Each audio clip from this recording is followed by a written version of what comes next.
ஈரோட்டில் நடந்த பொதுக்கூட்டத்தில் முதலமைச்சர் மு.க.ஸ்டாலின் பேசும்போது திமுக அரசு மீது குறை சொல்ல எதுவும் இல்லாததால் எதிர்க்கட்சித் தலைவர் எடப்பாடி பழனிசாமி பொய் சொல்கிறார். வயிற்று எரிச்சல் காரணமாக புலம்பி வருகிறார்.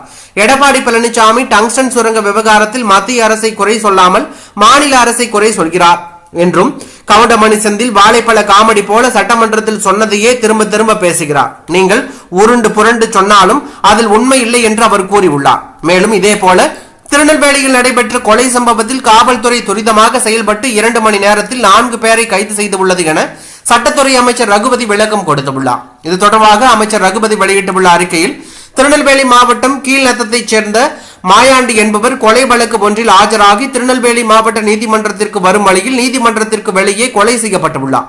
சம்பவம் நடந்த போது அங்கு பாதுகாப்பு பணியில் இருந்த போலீசார் கொலையாளிகளை விரட்டி சென்று ஒருவரை மடக்கி பிடித்துள்ளார்.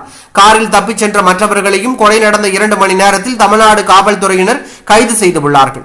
இதுவரை 4 பேர் கைது செய்யப்பட்டிருக்கும் நிலையில் மேற்கொண்டு விசாரணை நடைபெற்று வருகிறது. இவ்வளவு துரிதமாக செயல்பட்டு கொலையாளிகள் உடனடியாக கைது செய்யப்பட்டதை பொறுக்க முடியாமல் வழக்கம் போல சட்டம் ஒழுங்கு சரியில்லை என புளித்து போன பொய்யை பாடத் தொடங்கி இருக்கிறார் எதிர்க்கட்சித் தலைவர் எடப்பாடி பழனிசாமி. கடந்த அதிமுக ஆட்சியின் போது தூத்துக்குடியில் வாழ்வாதார உரிமைக்காக போராடிய அப்பாவி மக்கள் 13 பேர் சுட்டுக் கொல்லப்பட்ட கொடூரத்தை மறுநாள் காலையில் டிவியில் பார்த்துதான் தெரிந்து கொண்டேன் என கூசாமல் பொய் சொன்ன எடப்பாடி பழனிசாமிக்கு சட்டம் ஒழுங்கு பற்றி பேச எந்த தகுதியும் இல்லை. சாத்தான்குளம் தந்தை மகன் அடித்து கொலை, பொள்ளாச்சியில் பாலியல் வன்கொடுமை, கொடநாடு கொலை சம்பவம் என பொதுமக்கள் வெளியில் நடமாடவே அச்சப்படும் சூழலில் தமிழ்நாடு தவித்து கிடந்ததை மறந்து விட்டீர்களா பழனிசாமி?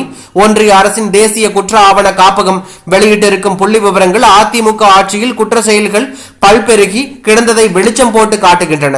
அதன்படி 2026ஆம் ஆண்டு இந்திய தண்டனை சட்டத்தின் கீழ் பதிவு செய்யப்பட்ட குற்ற வழக்குகளின் எண்ணிக்கை 8,91,700 ஆகும். 2022ஆம் ஆண்டு குற்ற வழக்குகளின் எண்ணிக்கை 1,93,913 என மேலும் குறைக்கப்பட்டுள்ளது. இந்த தரவுகளை பார்க்கும் போதே மலைக்கும் மடுப்புக்குமான வேறுபாட்டை எவராலும் எளிதில் புரிந்து கொள்ள முடியும். ஆனால் ஒருவருக்கு மட்டும் புரியவே புரியாது. அவர்தான் எடப்பாடி பழனிசாமி.